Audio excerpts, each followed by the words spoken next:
جمعہ کے دن فرض جو ہیں وہ 4 کے بجائے 2 رکعت، 2 رکعتوں کے بدلے میں خطبہ ہے۔ باقی سنتیں اسی طرح ہیں کہ پہلے 4 رکعت، بعد میں بھی 4 رکعت یا 6 رکعت، اس میں کوئی فرق نہیں۔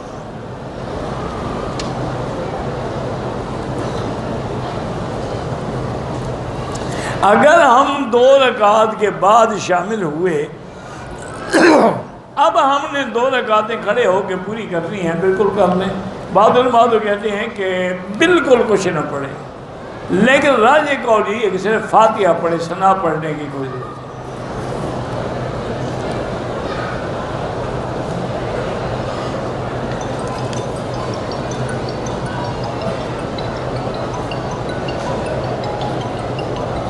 کہتے جی کہ میں دیوبند مسلک کا طالب ہوں، یہاں پڑھتا ہوں، یہ اشاعرہ اور ماتریدیہ کو یہاں کے لوگ جو ہیں وہ صحیح العقیدہ نہیں سمجھتے، اور علماء دیوبند جو ہیں وہ تو اشاعرہ کے ساتھ محبت اور عقیدت رکھتے ہیں۔ میرا بھائی، جب بات پہ جھگڑا ہے تو امام اشعری نے رجوع کر لیا تھا اسی طرح جو عقیدہ ہے ابن تیمیہ کا، تو جھگڑا ہی ختم ہو گیا۔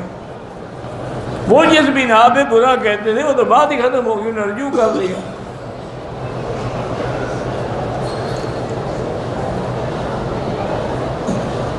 میرا نام امانت اللہ نور ہے۔ امانت اللہ کافی نہیں تھا کہ نور ہی ساتھ لگانا پڑ گیا؟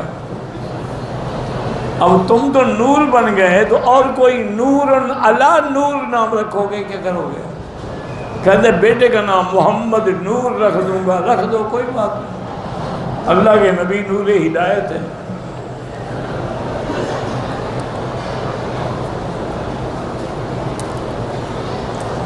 میرا چاچا اور ہم ایک ہی گھر میں رہتے ہیں، وہ علامہ احمد سعید ملتانی کے پیروکار ہیں۔ بس ٹھیک ہے، دعا کرتے رہیں کہ اللہ ان کو بدعات سے بچائے، باقی خدا نہ خواستہ اور تو کوئی جگہ، بات تو صرف ہے اتباع سنت کی اور بدعت کی، چونکہ نجات سنت میں ہے، بدعت میں نہیں ہے۔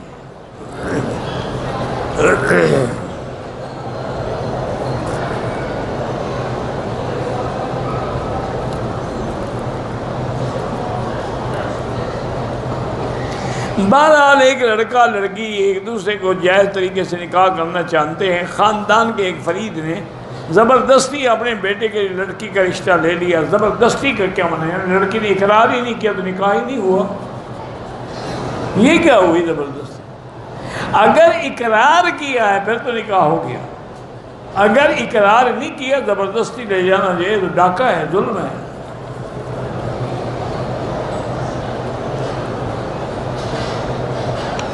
جو ہم سبزی خریدیں یا ترکاری خریدیں وہ بھی مال تجارت، بالکل مال تجارت کیوں نہیں؟ آج کل تو سبزی والے کروڑوں کا مال خریدتے ہیں، مال تجارت نہیں ہے تو کیا ہے؟ 12 سال کے بعد جو تمہیں پیسہ بچے گا زکوٰۃ اس کی دو گے، ترکاری کی زکوٰۃ نہیں دو گے کہ چلو جی 2 بھنڈیاں نکال لو اور 4 بصل دے دو۔ ہاں کیا پتہ لگتا ہے لوگوں کو؟ ایک ہے عشر، وہ تو جب پیداوار ہوگی اس سے دینا ہوگا، اس کا زکوٰۃ سے کوئی تعلق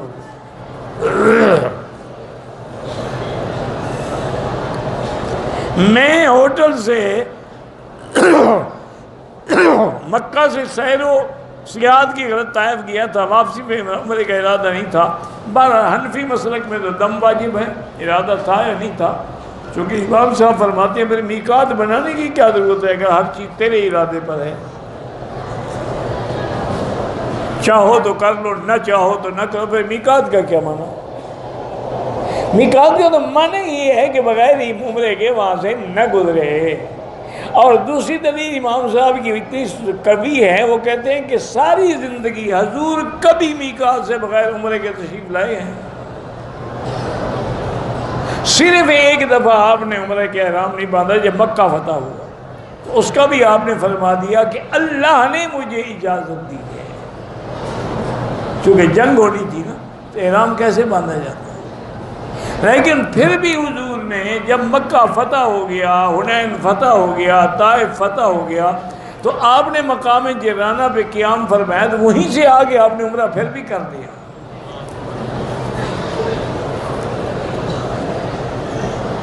سیر کے لیے طائف جاتے ہیں، عمرے کے لیے مسئلے پوچھتے ہیں۔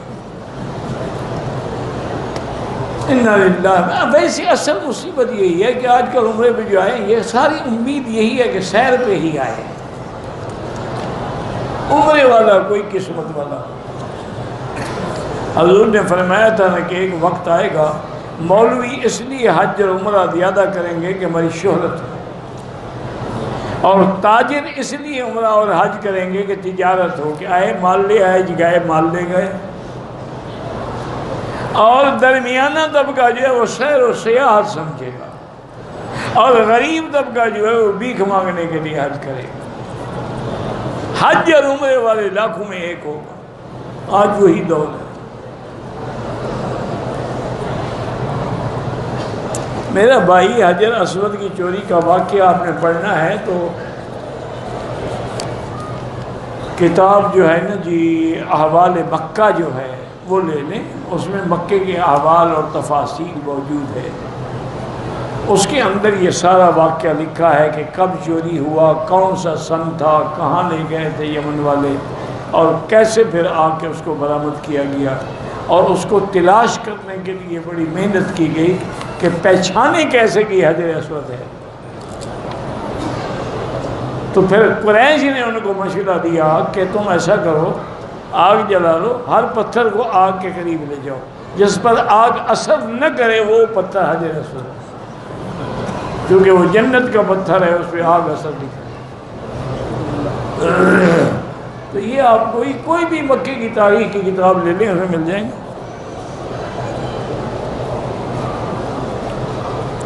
بہرحال طائف سے عمرہ نہیں کیا، حنفی مسلک میں دم ہے۔ آب زمزم کو کفن دھونا کوئی شریعت نہیں، کوئی حکم نہیں، کوئی سنت نہیں۔ اگر اس کا فائدہ ہوتا تو صحابہ نہ دھوتے، تابعین نہ دھوتے۔ اور ایک بات یاد رکھیں کہ اگر کوئی رام چندر مر جائے، اس کو کعبے کے غلاف میں کفن دے دے تو جنت میں چلا جائے گا، سیدھا جہنم میں جائے گا۔ یہ کفن نہیں بچاتے، بچاتا عقیدہ ہے۔ اگر عقیدہ اور ایمان ہوگا، کفن نہ بھی ملے تو جنت ہے۔ اور اگر عقیدہ غلط ہے، لاکھ زمزم سے غسل کرواؤ، کوئی فائدہ نہیں۔ صحابی تھے نا حضور کے، جنگ احد میں شہید ہو گئے رضی اللہ عنہ وارضاہ۔ ان کی بیوی پردے میں آئی، انہوں نے کہا سرکار میری شادی کی پہلی رات تھی، اور میرا خامد حنظلہ جو ہے جب اعلان ہوا کہ حضور احد میں جا رہے ہیں تو فوراً انہوں نے کپڑے اٹھائے اور سامان اٹھایا، تیر تلوار اٹھایا، اور کہا کہ میں جا رہا ہوں، اگر شہید ہو جاؤں تو حضور کو بتلا دینا کہ مجھے غسل کی ضرورت ہے، میں پاک نہیں ہوں۔ میں نے کہا اللہ کے بندے کو، اس نے کہا نہیں، نبی چاہے دشمن کے سامنے میں غسل کرتا رہوں۔ تو یا رسول اللہ، حنظلہ نے غسل جنابت نہیں کیا تھا، کیونکہ شہید کو تو غسل نہیں دیا جاتا، اس کو تو غسل ضروری دینا تھا جنابت کا۔ تو حضور مسکرائے، فرمایا بیٹی میں نے آنکھوں سے دیکھا ہے میرے حنظلہ کو فرشتے غسل دے رہے۔ صلی اللہ علیہ وسلم۔ اسی لیے حضرت حنظلہ کا نام ہو گیا غسیل الملائکہ، وہ جس کو غسل اللہ کے فرشتوں نے جنت سے آ کے دیا۔ تو اصل بات میرے بھائی عقیدہ ہے، عقیدہ درست ہے تو غسل دو نہ دو، قبر دو نہ دو، کفن دو نہ دو، جنت ہے۔ اور اگر عقیدہ بھیڑا ہے نا جی، پھر روزے بناؤ یا گنبد چڑھاؤ، کوئی فائدہ نہیں۔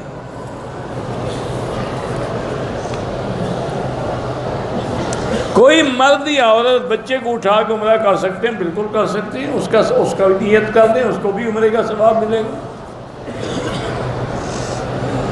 ایک عورت نے عرفات کی واپسی پہ اس کے ساتھ سال ڈیڑھ سال کا بچہ تھا، اس نے اس کو ایسے پکڑا اور حضور کے سامنے کیا، الہذا حج یا رسول اللہ، حضور اس کا بھی حج ہوگا؟ فرمایا نعم ولک اجر، اس کا حج بھی ہوگا، تمہیں ثواب بھی ہوگا۔ دیکھو یہ تھی بیویاں، مسئلے قیامت تک کے لیے حل کر گئے۔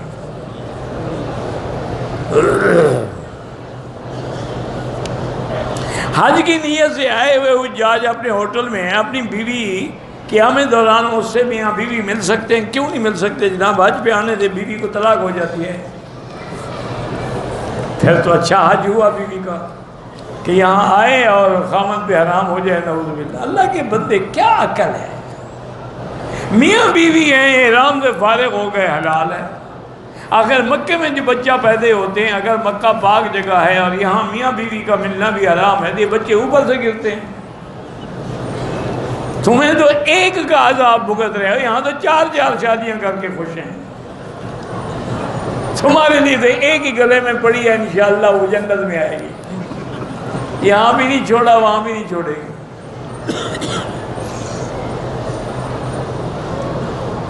شرعی نکاح کے بعد میاں بیوی مل سکتے ہیں، بالکل مل سکتے ہیں۔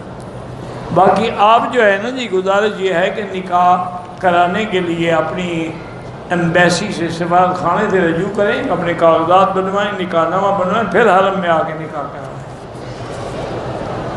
ہمیں کیا پتا تم کون ہو، لڑکی کون ہے، یہ واقعی اس کا باپ ہے یا نہیں، ہمیں کیا پتا ہے۔ عصر کے بعد سجدہ تلاوت کر سکتے ہیں، بہتر ہے کہ نہ کریں۔ D P S P fund کٹوانا جائز ہے؟ بالکل جائز ہے۔ دربار میں چادریں چڑھانا، دیگیں بانٹنا، کھانا کھانا بالکل حرام ہے۔ اگر دربار پہ چادریں چڑھانا کوئی دین ہوتا نا تو سب سے پہلے صحابہ میرے مدنی سرکار پہ چادر چڑھانا۔ حضور کی زندگی میں تو ابو بکر نے جان مال لٹا دی، آپ کی وفات کے بعد قبر پر تو ایک دیگ بھی نہیں پکائی۔ یہ تو بھائی مسئلہ نہیں ہے، نہ بزرگوں نے کہا ہے، یہ جو مجاور بیٹھے نا موشے ڈنڈے، انہوں نے اپنے کھانے کے لیے مسئلے بنائے ہیں۔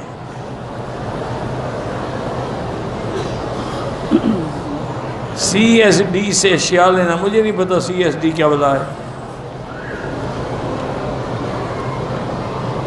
عمرے کا نقص یہ ہے کہ نیت نہ ہو عمرہ نہیں ہوگا، احرام نہ ہو عمرہ نہیں ہوگا، طواف نہ ہو عمرہ نہیں ہوگا۔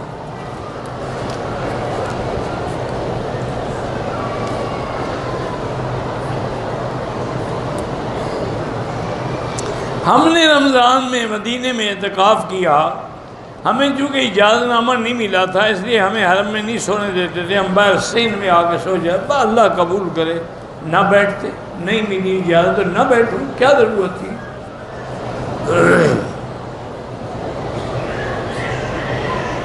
میں ایک دفعہ مدینے پاک کی حاضری دے آیا ہوں، دوبارہ جاؤں، واپسی بھی عمرہ ضروری ہے، 1000 دفعہ بھی جاؤ، مدینہ منورہ میقات ہے۔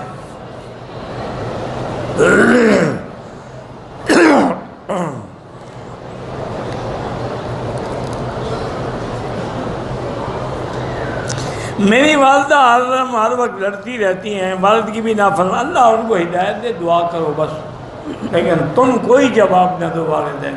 وَلَا تَقُلْ لَهُمَا أُفٍّ وَلَا تَنْهَرْهُمَا، ان کے آگے اف بھی نہ کرو اور ان کو جھڑکو بھی نہیں۔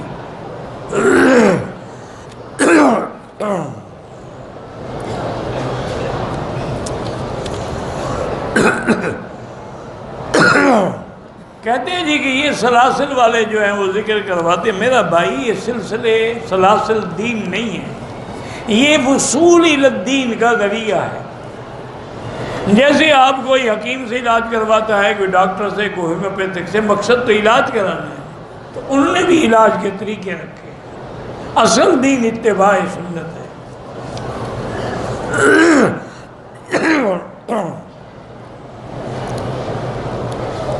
کچھ لوگ کبوتروں کو رقم دانے ڈالنے کے لیے رقم دیتے ہیں، بالکل ڈالیں، ایسی جگہ جہاں پاؤں میں نہ آئیں۔ 7 طواف اکٹھے کرنے کا تو کوئی مسئلہ نہیں، 7 چکر کا ایک طواف ہوتا ہے۔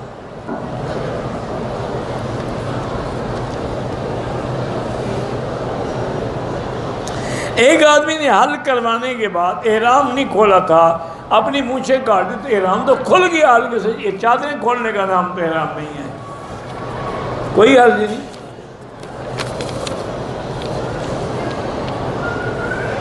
میرے پاس اولاد نہیں ہے، بہرحال گزارش یہ ہے کہ سب سے پہلے تو میری بیٹی اپنی اور اپنے خاوند کی میڈیکل چیک اپ کراؤ کہ نقص کس میں ہے، خاوند میں نقص ہے یا بیوی میں ہے، علاج کراؤ، علاج کے ساتھ پھر دعا کرو کہ رب لا تذرنی فردا وانت خیر الوارثین۔ اور بعض علماء نے لکھا ہے کہ سورۃ یوسف پڑھ کے بھی میاں بیوی دعا کرتے رہیں، لیکن شرط یہ ہے کہ پہلے علاج تو کراؤ۔ اب ایک آدمی بیمار ہے تو دعائیں کیا کریں، پہلے علاج کو تو کراؤ، اللہ اس کو شفا دے۔ آج کل میڈیکل بڑی ترقی کر گئی ہے، کوئی مشکل نہیں رہی بات۔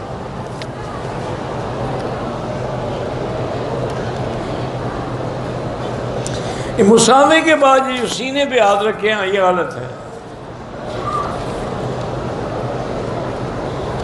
میں ایک لڑکی کو پسند کرتا ہوں، وہ بھی مجھے پسند کرتی ہے۔ اپنی والدہ شادی کے بعد کی والدہ نے خود اور دو لوگوں نے استخارہ کرایا، وہ کہتے کہ استخارہ ٹھیک نہیں آیا ہے، تو بہرحال نہیں آیا تو نہ کرو۔ یہ تھوڑا ہی جو پسند، کوئی تو تمہاری بہن یا تمہاری لڑکی کو پسند کرے پھر کیا کرو گے؟ کوئی شرم کرو، پسند کرتے استخارہ کیا نہیں ٹھیک ہے نہ کرو۔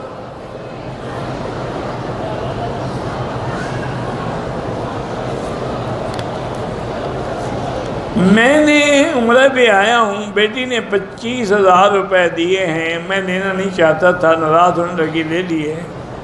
بالکل کوئی بات نہیں، جائز ہے، بیٹی نے باپ کو دیا ہے تو کیا ہے، اچھی بات ہے، خوشی کی بات۔ تم اگر اس کو بدلہ دینا چاہتے ہو 25,000 کا زیور خرید کر کے دے دو۔ میری والدہ کی یادداشت ختم ہو گئی ہے، وہ میں شانتی نہیں، اللہ شفا عطا ہو۔ بڑھاپے میں یہ ہوتا ہے، آخر انسان جب بڑا ہوتا ہے نا، وَنُعَمِّرْهُ نَكِّسُ فِي الْخَلْقِ، پھر وہ لوٹ جاتا ہے جیسے بچے بھول جاتے ہیں۔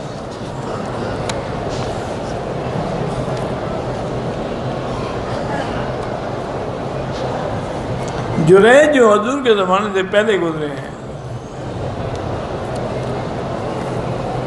اگر کوئی آدمی صفا میں 7 کے بجائے زیادہ چکر لگا ہے، صفا تو ہو گیا لیکن باقی چکر فضول میں ضائع گئے۔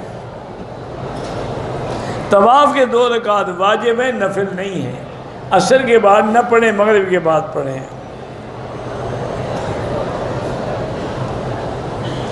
ایک آدمی مدینے میں رہتا ہے، اس نے فطرانے 21 ریال کے حساب سے پاکستان میں دے دیا، ٹھیک ہے، کوئی بات نہیں۔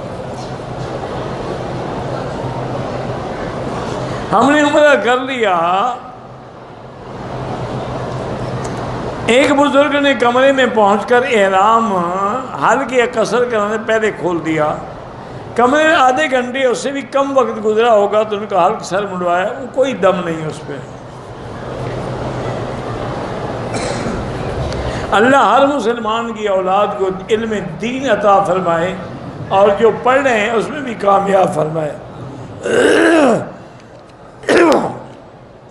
میری پیشاب کی تکلیف کو 7 سال ہو گئے، اللہ شفا عطا فرمائے۔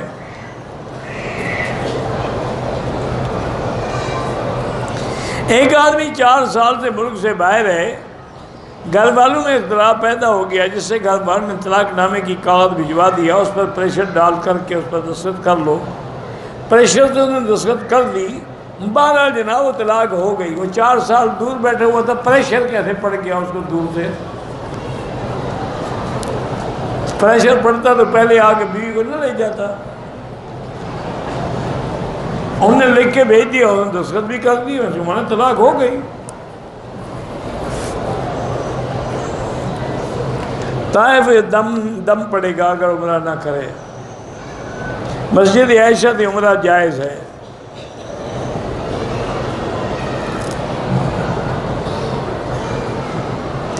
میں احرام کی حالت میں آ رہا تھا، ٹیلی فون پر بیوی سے باتیں ہوئیں، کچھ پیار محبت کی باتیں بھی ہوئیں۔ بہرحال توبہ کرو، احرام کی حالت میں اپنی بیوی سے بھی شہوت کی باتیں کرنا حرام ہے، یہ قرآن کا مسئلہ ہے، لا رفث ولا فسوق ولا جدال۔ کہہ دیتے میں احرام میں ہوں، میں بعد میں تمہارے ساتھ بکواس کر لوں گا، ضروری احرام کی حالت میں تم نے اس کی ساری کہانی سننی اور سنانی تھی؟ کہہ دیتے میں احرام میں ہوں، میں لبیک پڑھ رہا ہوں، میں فارغ ہو کے تم سے بات کر لوں گا، پھر جتنا مرضی آئے تم میرے ساتھ گپ شپ کر لینا۔ انا للہ، اچھا عمرہ کر رہے ہو، کل عمرہ رہے ہو، ٹیلی فون پہ بیوی سے پیار محبت کی باتیں ہو، پتہ نہیں وہ پیار محبت کی باتیں کیا ہوتی ہیں، کچھ مجھے بھی سمجھایا کرو نا۔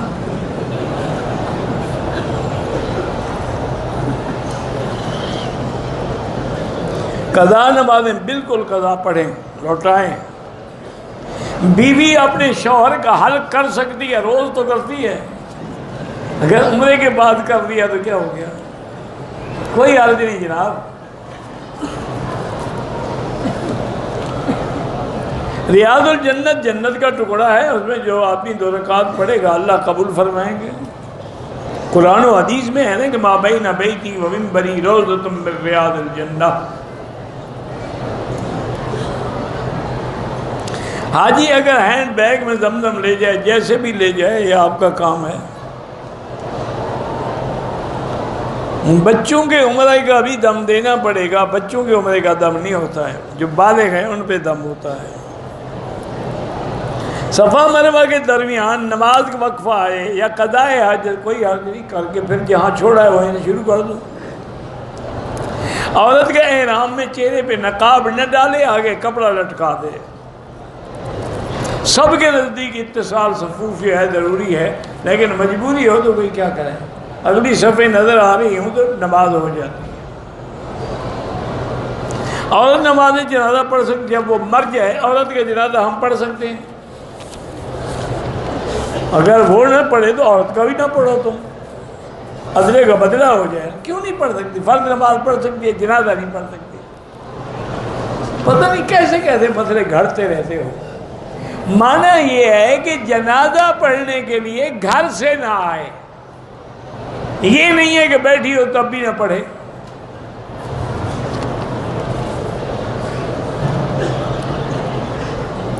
میں نے عصر کے بعد عمرہ کیا، طواف کیا، طواف کے نفل دوسرے دن ادا کیے، کوئی حرج نہیں۔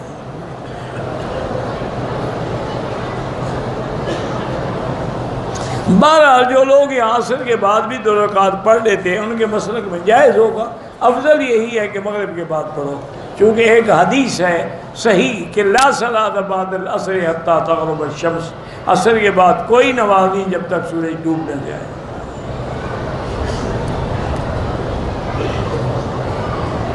اگر سائی کے دوران تھک جائے بیٹھ جاؤ، آرام کر لو، کوئی بات نہیں۔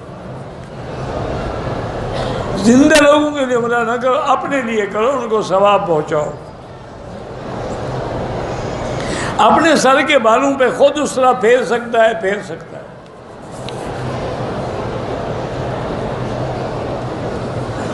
طواف کرنے والا ملتزم بے نہ جائے جب تک کہ فارغ نہ ہو جائے، باقی حجر اسود کے بوسے لینے سے طواف ختم نہیں ہوتا، وہ تو سنت ہے۔ ہم پاکستان سے ہیں، ہمارے 28 روزے ہوئے ہیں، ایک روزہ رکھیں چونکہ یہاں 29 ہوئے ہیں۔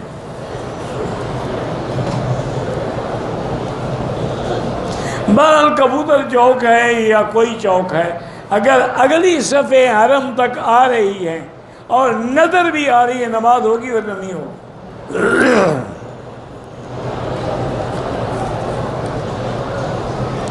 احرام کی حالت میں کیڑے مکوڑے پاؤں کے نیچے مر جاتے ہیں، کوئی بات نہیں، مسافر امام کے پیچھے ہم نماز تو پوری پڑھیں گے، سنتیں معاف ہیں، لیکن اگر خود پڑھیں تو پوری پڑھیں گے۔ ایک سے زائد مرتبہ عمرہ، ہر دفعہ اس طرح پھروانا پڑے گا، بال ہوں یا نہ ہوں۔ وسیلہ مانگ کے دعا نہ مانگے، سیدھی اللہ سے دعا مانگے۔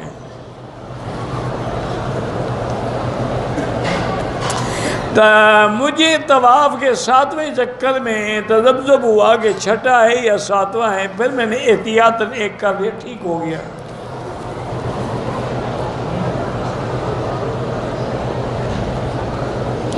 ہمیں پتہ ہو کہ ایک آدمی صحابہ کا گستاخ ہے، اس سے کبھی تعلق نہ رکھیں۔ من احبہم فبحبی احبہم، حضور نے فرمایا صحابہ کی محبت میری وجہ سے ہے۔ ومن ابغضہم فببغضی ابغضہم، اور جس کو صحابہ سے بغض ہے دراصل حضور سے بغض ہے۔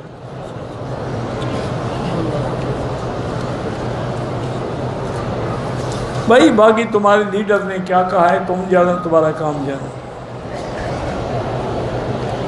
وہ تین چیزیں کون سی ہیں جو مذاق میں بھی ہو جاتی ہیں؟ النکاح والطلاق والعتاق، ثلاث جدہن جد وحدلہن جد، النکاح والطلاق والعتاق۔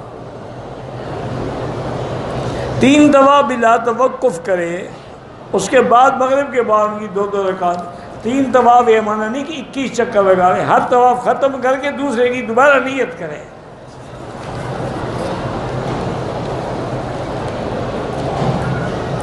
میں نے عمرہ کیا، بال نہیں کاٹے، غسل کر لیا، دم پڑ گیا۔ میری بہن بھائی کے رشتے میں رکاوٹ ہے، اللہ ہدایت عطا فرمائے، اللہ حیات۔ بہنیں بھائیوں کے رشتے کرتی ہیں، اچھی بہن ہے کہ جو رکاوٹ ہے۔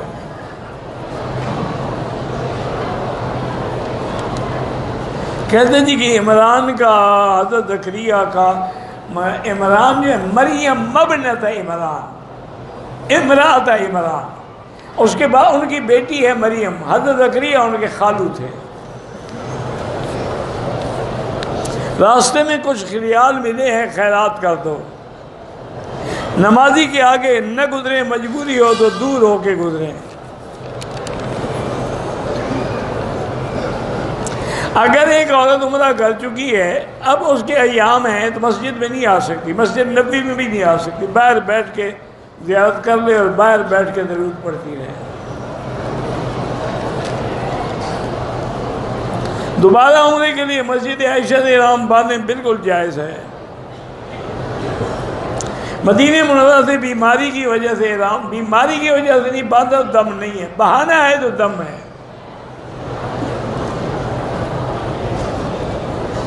احرام باندھا، ماہواری آ گئی یا احرام کھول دیا، احرام اس لیے کھولا کہ ناپاک جسم کے اللہ کے گھر کیسے جاؤں؟ بہرحال جب آپ کے دن پورے ہو جائیں غسل کر کے عمرہ کر لیں۔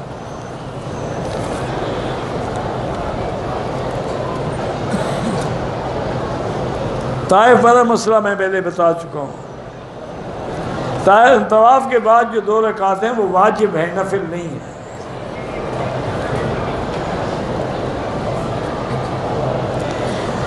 میقات سے عمرے کا ثواب زیادہ ہے، لیکن نہ کریں تو طواف زیادہ کریں۔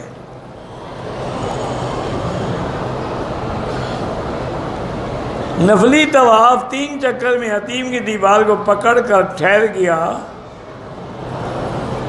بہرحال آپ کے طواف نہیں ہوا، دوبارہ کریں۔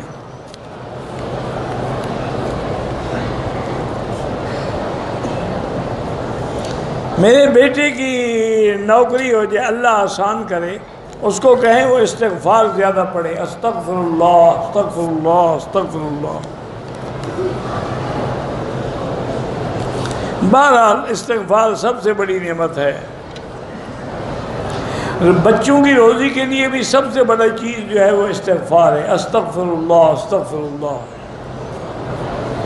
احرام کی حالت میں بدن زخمی ہو گیا، خون نکلا ہے، کوئی حرج نہیں، میت کی طرف سے قضا نمازیں نہیں، فدیہ ادا کر دیں۔ میقات مختلف مقام پہ ہے، جیسے مدینہ میقات ہے، طائف میقات ہے، الجوفہ میقات ہے، کرن المنازل میقات ہے، یلملم میقات ہے۔ حضور نے فکس فرمائے، ہم نے تو نہیں کیا، وقت رسول اللہ خمس مواقیت، یہ حضور نے مقرر، اور یہ بھی یاد رکھو حضور خود نہیں مقرر کرتے جب تک اللہ حکم نہ دے۔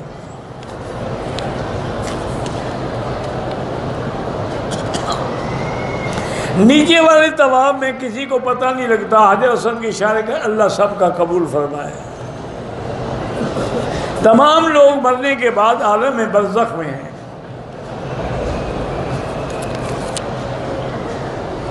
میں نے 30 دن پاکستان سے حیض کے شروع کیا سفر، احرام نہیں باندھا، مکے پہنچ گئے، مسجد عائشہ سے عمرے کی نیت کیا، عمرہ ہو جائے گا، دم بھی پڑ گئی، آپ وہیں سے نیت کر کے آ جاتی، پاک ہو کے عمرہ کر لیتی۔ ایک سلام کے ساتھ جنازہ ہو جاتا ہے، 2 سے بھی ہو جاتا ہے، افضل 2 ہے۔ اسی طرح وتر جو ہے وہ بھی 3 رکعت ملا کے پڑھو یا الگ پڑھو، ہو جاتا ہے۔ عمرے کے بعد اپنا حلق خود کر سکتے ہیں، روزے 28 ہوئے ہیں تو ایک روزہ رکھیں۔ اگر ہماری فلائٹ مس ہو گئی، جدے سے واپس آنا پڑا، تو کوئی احرام ضروری نہیں۔ طواف کے دوران نواں استلام تب ہوتا ہے جب بعد میں صفا مروا دوڑنی ہو۔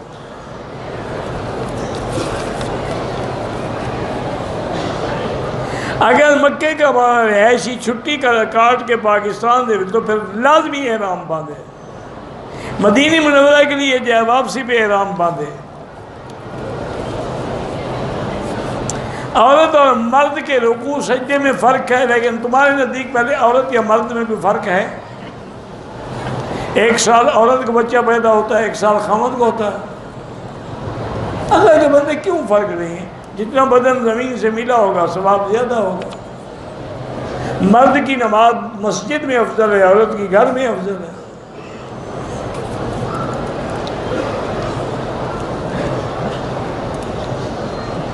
میری بیوی بچے عمرے کے لیے آئے تھے، بچیوں سے بھی میں ملا، میں نے بیوی کا ماتھے کا بوسہ لیا۔ بیوی کا جہاں بھی بوسہ لو، بیوی ہے تمہاری، اس میں پوچھنے کی کیا ضرورت ہے؟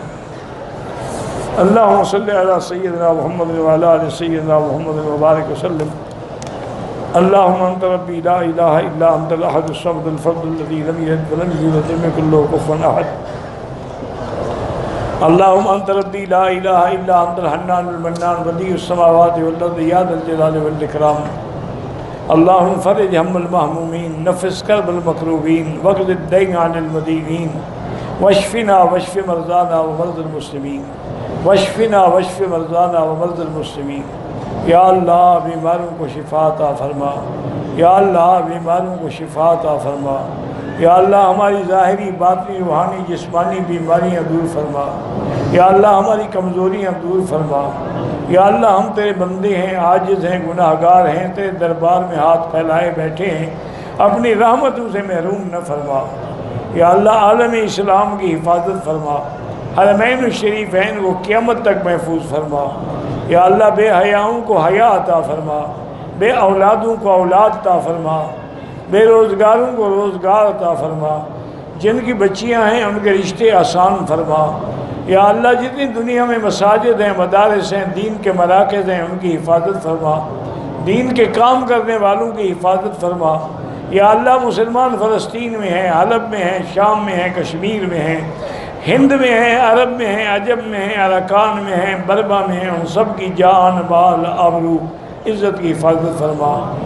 یا ارحم الراحمین، یا اکرم الاکرمین، یا اجود الاجودین، لا تجعلنا مضغة للمازغین، لا تجعلنا عقدة للآکلین، لا تجعلنا فتنة للقوم الظالمین۔ ربنا تقبل منا انك انت السميع العليم وتب علينا انك انت التواب الرحيم، وصلى الله تعالى على خير خلقه سيدنا محمد وعلى آله وصحبه اجمعين۔ اللهم صل على سيدنا محمد وبارك وسلم۔